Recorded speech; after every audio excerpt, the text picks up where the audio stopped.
Hello students, तो आज हम करने जा रहे हैं अपनी डायरेक्टरेट ऑफ एजुकेशन की worksheet number 22 class 6 subject science.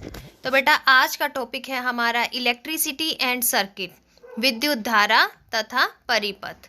तो बेटा आज हम पढ़ने वाले हैं कि कभी भी जब हमारे घरों में हाई अमाउंट ऑफ इलेक्ट्रिसिटी मतलब अधिक मात्रा में विद्युत धारा या करंट का प्रवाह होता है तो उससे बचाने वाली सुरक्षा युक्ति प्रोटेक्टिव डिवाइस क्या है। तो आइए पढ़ते हैं।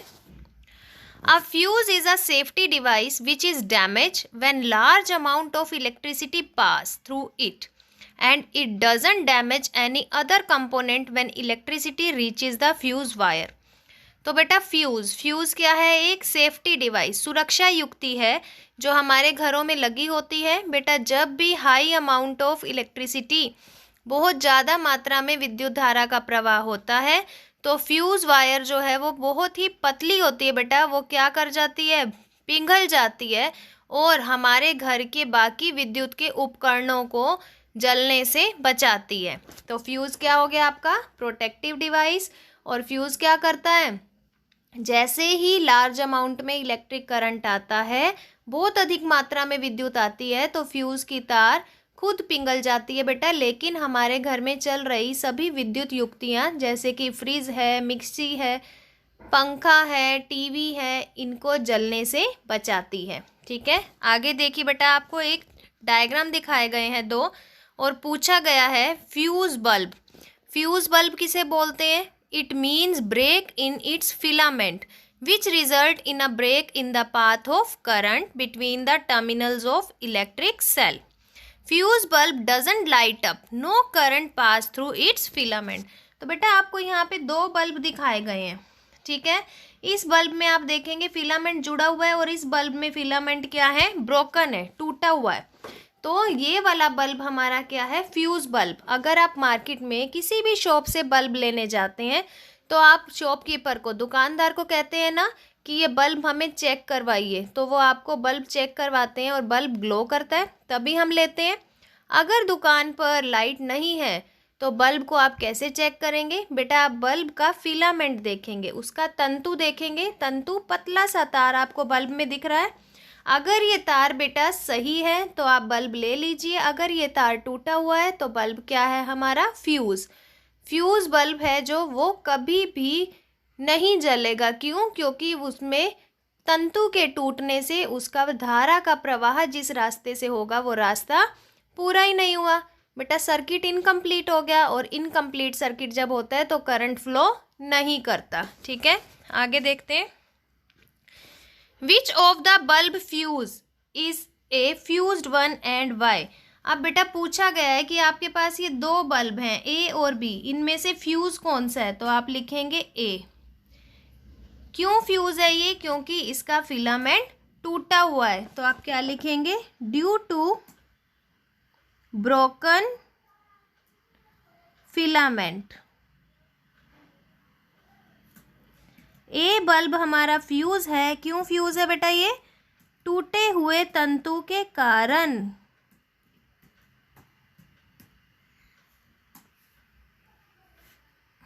ठीक है, आगे देखिए। Air is a bad conductor of electricity. Air यानी हवा। वायु क्या होती है बेटा? बहुत ही कुचालक होती है। विद्युत की क्या है? कुचालक होती है। अगर मान लीजिए वायु अच्छी चालक होती तो क्या होता? हमें तो बल्ब लगाने के लिए तार की ज़रूरत ही नहीं पड़ती। हवा में ही जब करंट चल रहा है तो घर में लगे हुए सारे बिजली के पंखे, बिजली की लाइटें, सब बिजली से चलने वाली चीज़ें बेटा हवा की उपस्थिति में अपने आप ही चलने लग जाती। ये तो बहुत फ़ायदा होता है, इससे तो हमारा इलेक्ट्रिसिटी बिल भी नहीं आता। लेकिन नुकसान क्या था इसका बेटा? अगर इलेक्ट्रिसिटी हवा में हो जाती, हमारी एयर जो है वायु सुचालक हो जाती, गुड कंडक्टर हो जाती, तो क्या हो जाता? इलेक्ट्रिसिटी हर जगह होती। तो हर जगह मतलब हमारे आसपास चारों तरफ विद्युत होती, करंट होता, जिससे कि हमारे लिए क्या होता? वो खतरनाक होता। इसीलिए बेटा एयर क्या है? एक बैड कंडक्टर, कुचालक है विद्युत का। आगे देखिए, मैच द कॉलम। हमें मैच करना है यहाँ पर। पहला है आपके पास स्विच। स्विच किससे मैच होगा बेटा? स्विच क्या करता है, अगर आप पंखा चलाना है, आप स्विच को ऑन करते हैं, स्विच ऑन करते ही उसका परिपथ पूरा हो जाता है, सर्किट जुड़ गया, पंखा चल पड़ा। स्विच को बंद करेंगे तो पंखा बंद हो जाएगा। तो स्विच का काम क्या है बेटा? वो या तो सर्किट को जोड़ सकता है या फिर सर्किट को तोड़ सकता है। तो आप स्विच को किससे मैच करेंगे? फिफ्थ वाले से। सेकंड है आपका बेटा फिलामेंट। फिलामेंट क्या होता है? जब भी लाइट पास होती है, बल्ब आपका ग्लो करता है, बल्ब जलता है ना, तो आप देखेंगे बल्ब के अंदर जो पतला सा तंतु है बेटा वो भी चमकता है।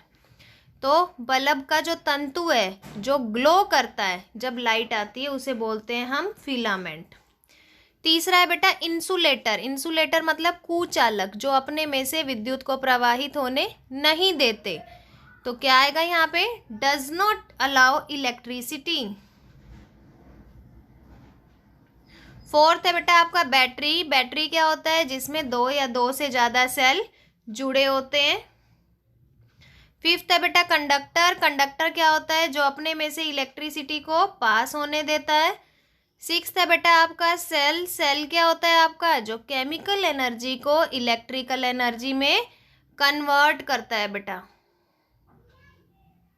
ठीक है, तो मैचअप हो चुके हैं। नेक्स्ट देखेंगे, लास्ट क्वेश्चन है हमारा, draw the symbol of the following. हमें इन सब के प्रतीक बनाने बेटा।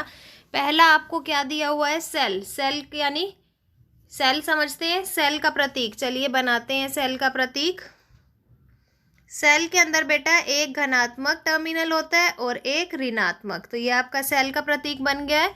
सेकंड है आपका बैटरी। बैटरी क्या होती है बेटा? जिसमें दो या दो से ज़्यादा सेल जुड़े होते हैं, एक दो। तो ये आपकी क्या बन गई? बैटरी, एक धनात्मक और एक ऋणात्मक। नेक्स्ट है बेटा बल्ब। बल्ब का प्रतीक बना लेंगे हम। फिर है स्विच ऑन। स्विच ऑन मतलब आपने बटन को ऑन कर दिया, तो स्विच ऑन का सिंबल बनाते हैं बेटा। स्विच ऑन कैसे बनता है हमारा सिंबल? स्विच को क्या कर दिया मैंने? ऑन। अगर वो कहता है बेटा स्विच ऑफ है, आपने ऑन ही नहीं किया अभी तक, तो आप ऐसे इसको अंदर से क्या दिखाएंगे? ब्लैंक, खाली होगा। और बटन ऑन है तो इसके बीच में एक डॉट बना देंगे। ठीक है बच्चों, तो आई थिंक आज की वर्कशीट काफ़ी इजी थी और इम्पोर्टेंट थी, आपको अच्छे से समझ आ गई होगी। तो बेटा अगर आपको ये वर्कशीट अच्छी लगी है, समझ आ गई है, तो आप हमारे चैनल लर्निंग लाइट को शेयर कीजिए, सब्सक्राइब कीजिए। थैंक यू बेटा।